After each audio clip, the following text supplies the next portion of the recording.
Assalamualaikum warahmatullahi wabarakatuh.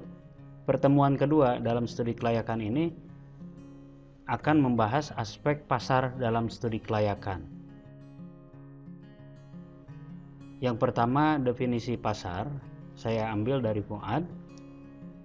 Pasar adalah satu dari berbagai sistem, institusi, prosedur, hubungan sosial, dan infrastruktur di mana usaha menjual barang, jasa, dan tenaga kerja untuk orang-orang dengan imbalan uang.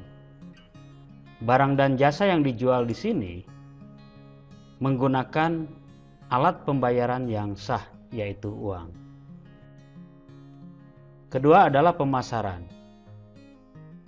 Stanton mendefinisikan pemasaran adalah suatu sistem dari kegiatan bisnis yang dirancang untuk merencanakan, menentukan harga, mempromosikan, dan mendistribusikan produk yang dapat memuaskan keinginan dalam mencapai tujuan perusahaan.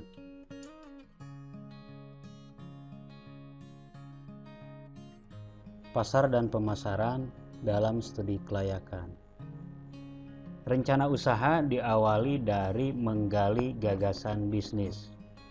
Kalau kita berfokus pada pasar dan pemasaran, tentunya di dalam menggali gagasan bisnis ini kita harus mengkaji sebenarnya orang-orang atau masyarakat itu membutuhkan produk dan jasa apa saja.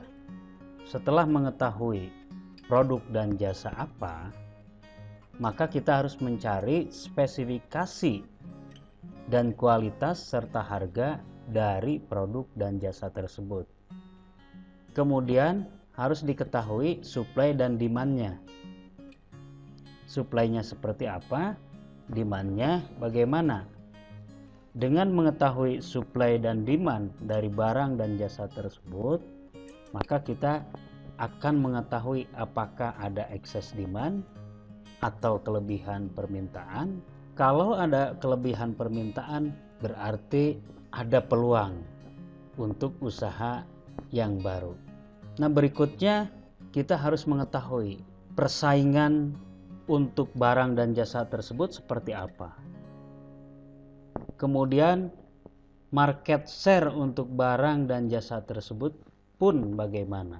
Untuk barang dan jasa tersebut, di dalam pemasarannya membutuhkan biaya apa saja, alokasinya berapa. Juga hal-hal lain perlu dicari informasinya supaya kita mendapatkan sebuah ide bisnis yang brilian. Termasuk juga harus ditunjang dari faktor internal dan faktor eksternal. Dan juga kita harus mengkonfirmasikan tentang produk dan jasa dan sistem bisnis terhadap orang-orang yang kompeten, terhadap ahli di perguruan tinggi, kemudian juga kepada praktisi. Setelah kita memperoleh gagasan ide bisnis dan ide bisnis itu sudah terseleksi, lanjutkan dengan penetapan produk dan jasa apa. Jadi jenis produknya apa atau jasanya apa, dan skala usahanya sebesar apa.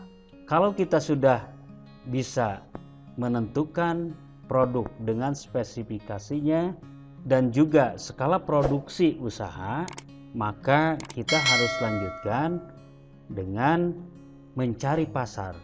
Pasar yang ditujunya pasar mana? Jadi dengan jenis produk, jasa beserta spesifikasinya dan skala produksi dari usaha yang direncanakan, mau dijual kemana, pasar mana yang dituju, kemudian kelompok konsumen mana yang akan kita tuju sebagai tujuan pasar dari produk dan jasa. Karena berbeda perilaku antara satu kelompok konsumen dengan kelompok konsumen lainnya. Segmen pasar ekonomi menengah ke bawah perilakunya akan berbeda dengan segmen pasar ekonomi menengah ke atas. Segmen pasar anak-anak SD akan berbeda perilakunya dengan segmen pasar kelompok mahasiswa. Dengan demikian, karena ada perilaku antara kelompok pembeli yang satu dengan kelompok pembeli yang lainnya, maka kita harus membuat strategi supaya kita masuk ke segmen pasar yang dituju tadi.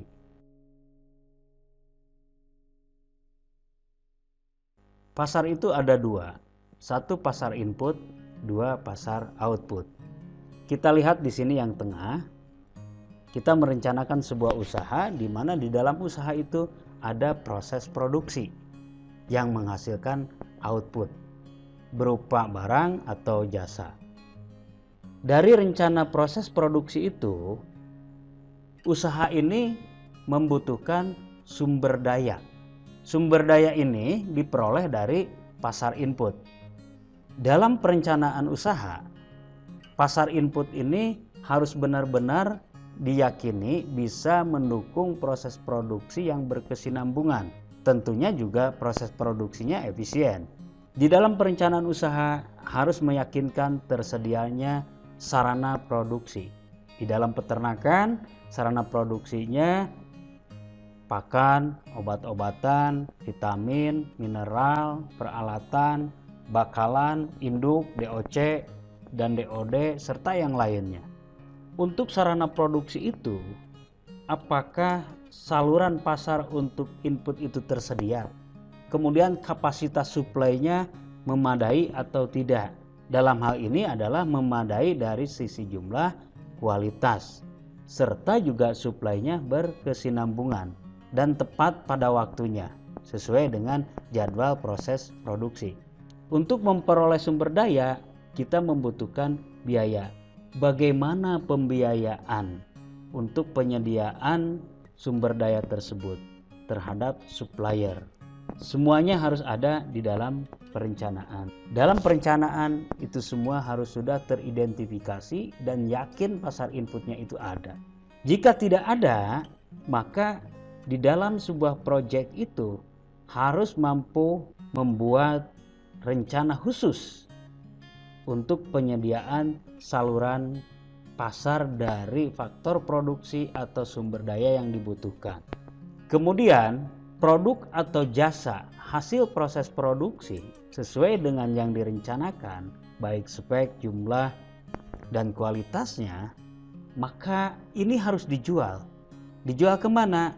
Dijual ke pasar output. Jadi di dalam perencanaannya, pasar output itu harus diidentifikasi, harus dianalisis sehingga mengetahui barang yang diminta konsumen itu seperti apa, baik jenis, jumlah, kualitas. Begitupun prospek pasar di waktu yang akan datang dan pangsa pasar untuk output yang direncanakan tadi seperti apa. Mengapa harus diidentifikasi prospek pasar dan pangsa pasar? Karena di pasar ini tidak hanya satu supplier, tapi ada perusahaan-perusahaan lain yang sudah menjadi supplier. Karena ada beberapa perusahaan, tentunya di pasar itu akan terjadi persaingan. Karena ada persaingan, untuk memenangkan persaingan itu di dalam mengamankan market share, maka harus dibuat strategi khusus untuk pemasaran output barang dan jasa dari usaha yang direncanakan. Sampai di sini pertemuan kali ini, semoga ada manfaatnya. Terima kasih. Assalamualaikum warahmatullahi wabarakatuh.